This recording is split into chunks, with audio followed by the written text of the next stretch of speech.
اعوذ باللہ من الشیطان الرجیم بسم اللہ الرحمن الرحیم معزز سامعین کرام السلام علیکم ورحمۃ اللہ وبرکاتہ۔ آج کا موضوع اللہ کے رسول صلی اللہ علیہ وسلم کی حدیث مبارکہ سے شروع کرتے ہیں۔ اللہ کے رسول کی حدیث صحیح مسلم میں روایت ہے، حدیث نمبر 121 ہے۔ اللہ کے رسول نے فرمایا، جس کا مفہوم ہے کہ اسلام میں 3 کام ایسے ہیں جن کے کرنے سے اللہ پچھلے گناہوں کو معاف فرما دیتے ہیں۔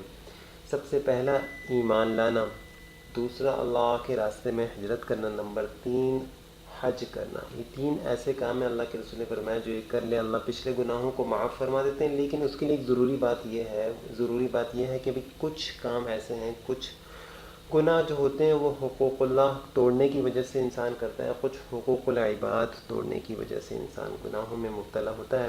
لیکن حقوق اللہ تو اللہ معاف فرما دیں گے، حقوق اللہ کے لیے کوئی اتنی قید نہیں ہے، ایک آنسو بھی آپ بہائیں تو وہ تو معاف ہو جائیں گے، چاہے حج کریں یا نہ کریں، ہجرت کریں یا نہ کریں، حقوق اللہ معاف فرما دیں گے۔ جیسے نماز میں انسان نے چوری کی، نماز میں سستی کی، کاہلی کی، روزے کھا گیا نہیں رکھے، اللہ معاف فرما دیں گے۔ یہ حقوق اللہ تھے، ان میں بندوں کا کوئی تعلق نہیں تھا، اللہ اور بندے کا تعلق تھا، وہ تو اللہ معاف فرما دیں گے۔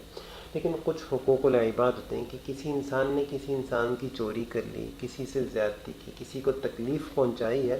اب اس میں معاملہ کچھ ایسا ہے کہ جب تک وہ بندہ معاف نہیں کرے گا اللہ معاف نہیں فرمائیں گے، یہ واضح صحیح بات ہے۔ جب تک وہ بندہ معاف نہیں کرے گا اللہ بھی معاف نہیں فرماتے۔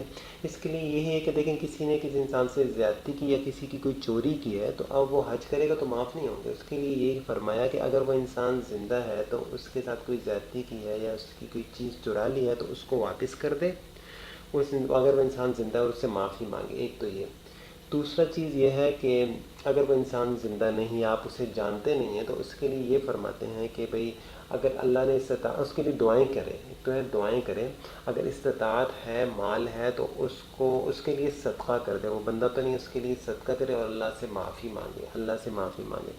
صدقہ نہیں کر سکتا تو فرماتے ہیں اس کے لیے دعائیں خوب کرے، اس کے لیے ذکر کرے، دعائیں کرے کہ یا اللہ مجھے معاف فرما دے، اور اس کے لیے دعائیں کرے۔ یہ اس طریقے سے جو ہے اس کا یہ حق پورا ہو سکتا ہے، اور اللہ سے معافی مانگے اپنے گناہوں کی تو اللہ پاک ہو سکتا ہے اللہ پاک معاف فرما دیں۔